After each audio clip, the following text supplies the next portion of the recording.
ഇത് കാനഡയിലെ ഓട്ട്വ എന്നുള്ള സ്ഥലത്തുള്ള ഒരു മോളാണ് കേട്ടോ, ബേഷോർ മോള്. ഇത് ഒരുവിധം ഇവിടുത്തെ വലിയൊരു മോളാണ് കേട്ടോ. അപ്പോൾ ഇവിടെയൊക്കെ ക്രിസ്മസിൻ്റെ ആഘോഷങ്ങളൊക്കെ നവംബറിലേ തുടങ്ങി കേട്ടോ. ഞാനിപ്പോൾ ഈ വീഡിയോ എടുത്ത് വെച്ചിട്ട് കുറച്ച് ദിവസമായി.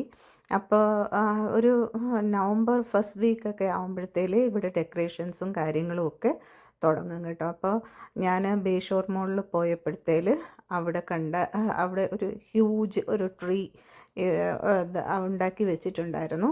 അപ്പോൾ അതിൽ മുഴുവൻ ഡെക്കറേറ്റ് ചെയ്തിട്ടുള്ള കാഴ്ചയാണ് കേട്ടോ ഇത് നല്ല നല്ല ഭംഗിയാണ്. നമ്മുടെ നാട്ടിൽ ചെയ്യുന്നതിനേക്കാളേറെ ഇവരൊക്കെ ഈ ക്രിസ്മസ് ട്രീ ഒക്കെ അലങ്കരിക്കുന്ന കാണുമ്പോൾ നോക്കി നിന്ന് പോകും. ഇപ്പം നമ്മുടെ നാട്ടിലും ഒത്തിരി എന്താ പറയുന്നത്, ഒരുപാട് പുരോഗമിച്ചിട്ടുണ്ട്.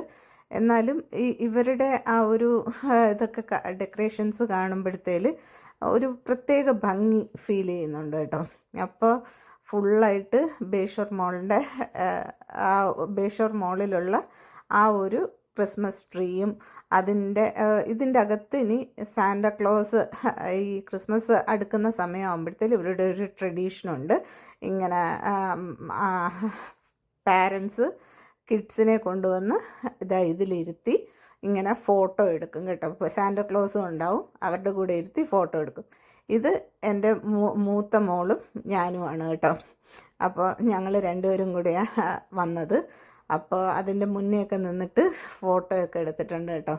അപ്പോൾ എങ്ങനെയുണ്ട് എന്നൊക്കെ ഉള്ളത് നിങ്ങൾ അഭിപ്രായമായിട്ട് പറയണം കേട്ടോ. ഇവിടെ വേണ്ട ഒരു ക്യാറ്റിൻ്റെ വടി ഇതൊക്കെ ആയിട്ട് എനിക്കിത് ഭയങ്കര ഇഷ്ടപ്പെട്ടു കേട്ടോ. അതുകൊണ്ടാണ് ഞാൻ ഇങ്ങനെ ഫോട്ടോസിന് പോസ് ചെയ്യാനായിട്ട് പോയി നിന്നത്.